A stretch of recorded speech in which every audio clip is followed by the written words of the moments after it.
Hello दोस्तों, आज हम प्रश्नावली 4.1 में सवाल नंबर दूसरे का चौथा सवाल हल करेंगे। ठीक है, तो यहाँ पर चौथा सवाल आपका दिया है, एक रेलगाड़ी 480 किलोमीटर की दूरी समान चाल से तय करती है।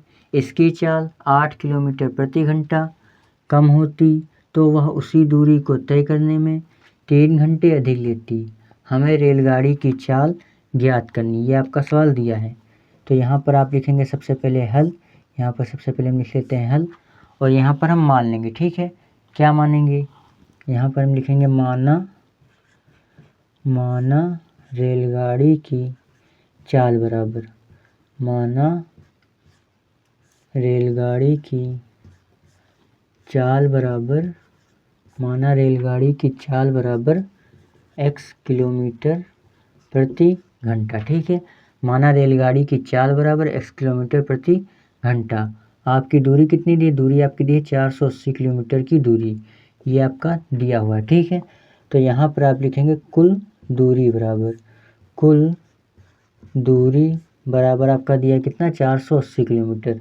तो यहाँ पर आप लिख देंगे 480 किलोमीटर, ये आपका दिया है। ठीक है, तो यहाँ से चाल और दूरी आपको मिल गया। ठीक है, तो यहाँ पर आपका सूत्र लगेगा, आपने छोटी क्लास में सूत्र पढ़ा होगा, समय बराबर आपका सूत्र होता है दूरी बट्टे में चाल।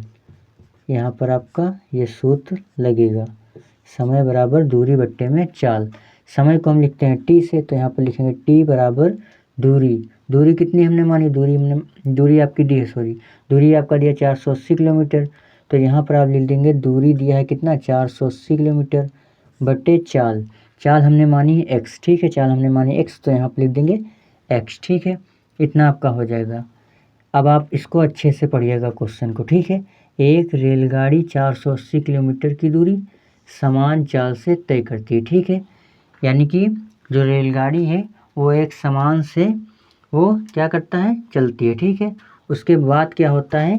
इसकी चाल 8 किलोमीटर प्रति घंटा कम हो जाती है। ठीक है, इसकी जो चाल है वो उसके बाद 8 किलोमीटर प्रति घंटा कम होती, तो वह उसी दूरी को तय करने में 3 घंटे अधिक लेती।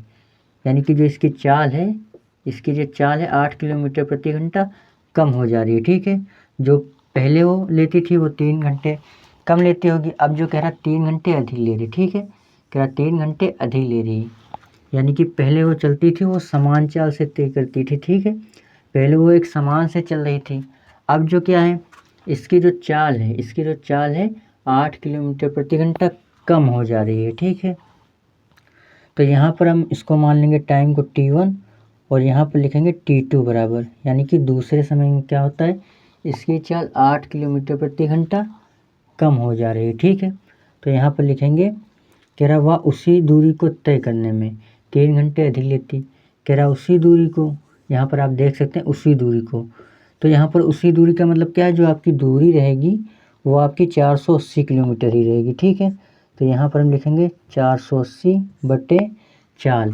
कह रहा इसकी चाल 8 किलोमीटर प्रति घंटा कम हो जा रही है। ठीक है, तो चाल हमने मानी कितनी? x, तो यहाँ पर लिख देंगे x।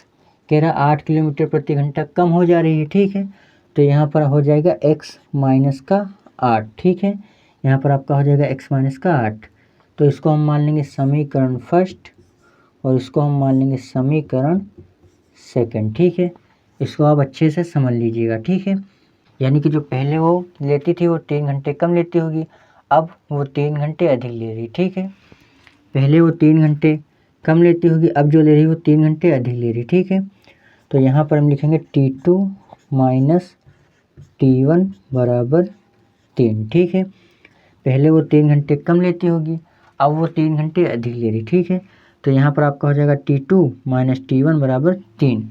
ये आपका है t2 आपका है 480 बटे x माइनस का 8 माइनस t1 आपका है 480 बटे x बराबर 3, इतना आपका आ जाएगा। ठीक है, उसके बाद यहाँ से आपको क्या करना है, 480 इधर भी है, 480 इधर भी है। ठीक है, तो आप क्या करेंगे, यहाँ पर 480 को कॉमन ले लेंगे। ठीक है, तो यहाँ पर हम 480 को कॉमन ले लेते हैं, तो आपका ब्रैकेट में बचता है कितना? यहाँ पर आपका 1 बचेगा। ठीक है, 1 बटे x माइनस का 8 माइनस यहाँ भी आपका 1 बचेगा, 1/x बराबर 3। अब हम क्या करेंगे, इस ब्रैकेट को खोल लेंगे, ठीक है। तो यहाँ पर हम आगे इसको हल करेंगे, ठीक है। तो ये आपका 480 है बराबर की इस तरफ, ठीक है। तो ये 480 आपका बराबर के इस तरफ जाएगा, ये इधर गुणे में है, जब बराबर के इस तरफ जाएगा तो ये आपका बटे में हो जाएगा, यानी कि ये आपका भाग में हो जाएगा, ठीक है। और इस ब्रैकेट को हम खोल लेंगे, ये आपका आ जाएगा 1/x माइनस का 8 माइनस 1/x बराबर 3 बटे है, ठीक है। 3 बटे ये 480 है आपका इधर गुणे में है, बराबर की तरफ जाएगा, बटे में ये आपका हो जाएगा भाग में, ये आपका आ जाएगा 480 बटे में चले जाएगा इसके, ठीक है। अब यहाँ पर अब हम क्या करेंगे, यहाँ पर इसका कैंची गुणा करेंगे, यानी कि x का गुणा करेंगे 1 में, तो ये आपका आ जाएगा x, माइनस लगा तो माइनस लगा देंगे। अब x माइनस 8 का हम गुणा करेंगे 1 में, तो ये आपका हो जाएगा x माइनस का 8, ये आपका आ जाएगा बटे। अब x माइनस 8 का जब हम गुणा करेंगे x में, तो ये आपका हो जाएगा x इंटू x माइनस का 8 बराबर में 3/480, ये आपका आ जाएगा, ठीक है। अब यहाँ पर हम क्या करेंगे, इसको भाग दे देंगे, ठीक है। तो 3 एकम 3, 3 एकम 3 हासिल धर जाएगा, 3 छंग 18, 0 है तो 0 को इसी तरीके से उतार लेंगे, ठीक है। अब यहाँ पर हम क्या करेंगे, इसका गुणा करेंगे, ठीक है। x लिखा है तो x को हम इसी तरीके से लिख लेंगे, और ये माइनस है और ये प्लस है, तो माइनस प्लस आपका माइनस हो जाएगा, x है तो x आ जाएगा आपका, माइनस का x आ जाएगा, ये माइनस और ये माइनस गुणा होकर आपका प्लस हो जाएगा, प्लस का आपका आ जाएगा 8 बटे। अब x का हम गुणा करेंगे x में, तो ये आपका हो जाएगा x स्क्वायर, x का गुणा करेंगे -8 में, तो ये आपका हो जाएगा माइनस का 8x बराबर में आपका यहाँ पर बचेगा 1/160, इतना आपका आ जाएगा। अब यहाँ पर हम क्या करेंगे, ये प्लस का x है और ये माइनस का x है, तो ये आपका कैंसिल हो जाएगा, ठीक है। ये प्लस का था, ये माइनस का था, इसलिए आपका कैंसिल हो गया। तो यहाँ पर आपका बचा 8/x स्क्वायर माइनस का 8x बराबर 1/160, इतना आपका आ गया। अब यहाँ पर वहीं हम क्या करेंगे, आरम पार कैंची गुणा करेंगे, ठीक है। तो x स्क्वायर माइनस 8x का हम गुणा करेंगे 1 में, ठीक है। तो ये आपका हो जाएगा x स्क्वायर माइनस का 8x बराबर 160 का हम गुणा करेंगे 8 में, तो जब 8 का हम गुणा करेंगे 0 में तो आपका कितना आएगा, 0 आएगा।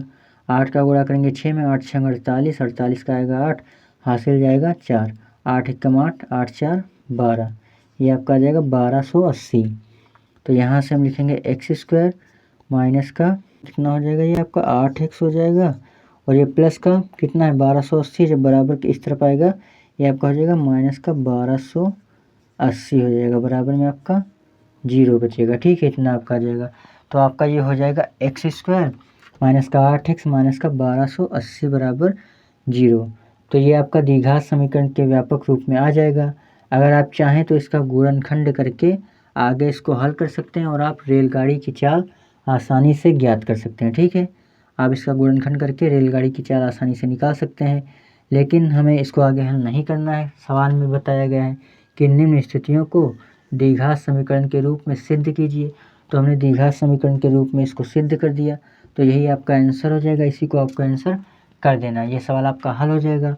तो इसको अगर आप नोट करना चाहें तो नोट कर सकते हैं। अगली वीडियो में हम सवाल नंबर अगला हल करेंगे, यानी कि अगली एक्सरसाइज हम देखेंगे, ठीक है। तो हम फिर मिलेंगे अगली वीडियो में, तब तक के लिए बाय बाय दोस्तों।